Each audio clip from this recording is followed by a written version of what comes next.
Hi everyone, আসসালামু আলাইকুম। কেমন আছি সবাই? আই হোপ তোমরা সবাই খুব ভালো আছো। আমিও আলহামদুলিল্লাহ খুব ভালো আছি। আমি সব সময় তোমাদের সাথে আমার সুন্দর সুন্দর মুহূর্তগুলো আমি যেহেতু রান্না করতে পছন্দ করি বিকালের নাস্তা বানাই, অনেক সময় টুকটাক রান্না বান্না ঘোরাঘুরি সব কিছু তোমাদের সাথে শেয়ার করি। ভিডিওর শুরুতে হয়তো তোমরা দেখে বুঝতে পেরেছো আমি কি মেক করতে চাচ্ছি। আজকে আমি তোমাদের সাথে খুবই স্বাস্থ্যকর একটি খাবার মেক করছি, তো ভাবলাম তোমাদের সাথে শেয়ার করি। আই হোপ তোমাদের কাছেও ভালো লাগবে। আমি আজকে মেক করব গাজরের হালুয়া। আসলে যখন গাজরের সিজন থাকে তখন আমরা আমাদের বাসায় সবসময় গাজর থাকে। সো আমি সবসময় এটা মেক করি, প্রতি বছরই কয়েকবার করে বানাই। সো আমি ওই দিন ভিডিওটা করেছিলাম, ভাবলাম যে তোমাদের সাথে শেয়ার করি। কারণ যাদের বাসায় ছোট ছোট বেবি আছে তারা এই খাবারটা মেক করে বাচ্চাদেরকে অনায়াসে খাওয়াতে পারবে তারা আই হোপ অনেক বেশি পছন্দ করবে। সাধারণত গাজর বাচ্চারা তো খেতে পছন্দ করে না, দু একটা খায়, বাট এভাবে যদি হালুয়া বানিয়ে বাচ্চাদের সামনে দেওয়া যায় তাহলে খুব ভালো হয় বাচ্চারা অনেক বেশি পছন্দ করবে।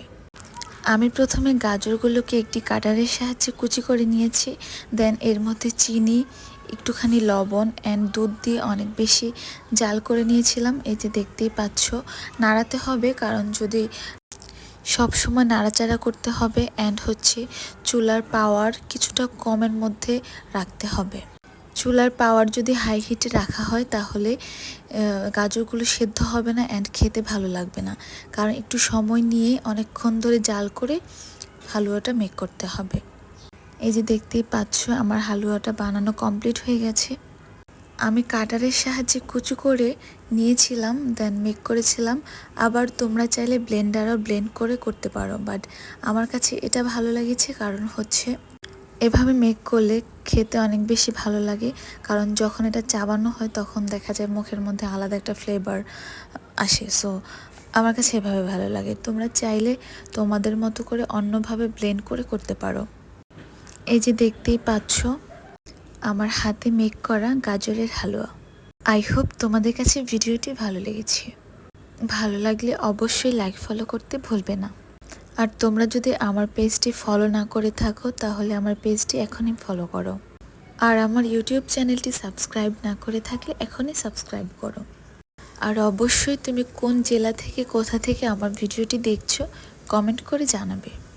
আর হ্যাঁ, অবশ্যই তোমরা এবার শীতের সিজন যখন আসবে তখন বাসায় গাজরের হালুয়াটি বানানো ট্রাই করবে।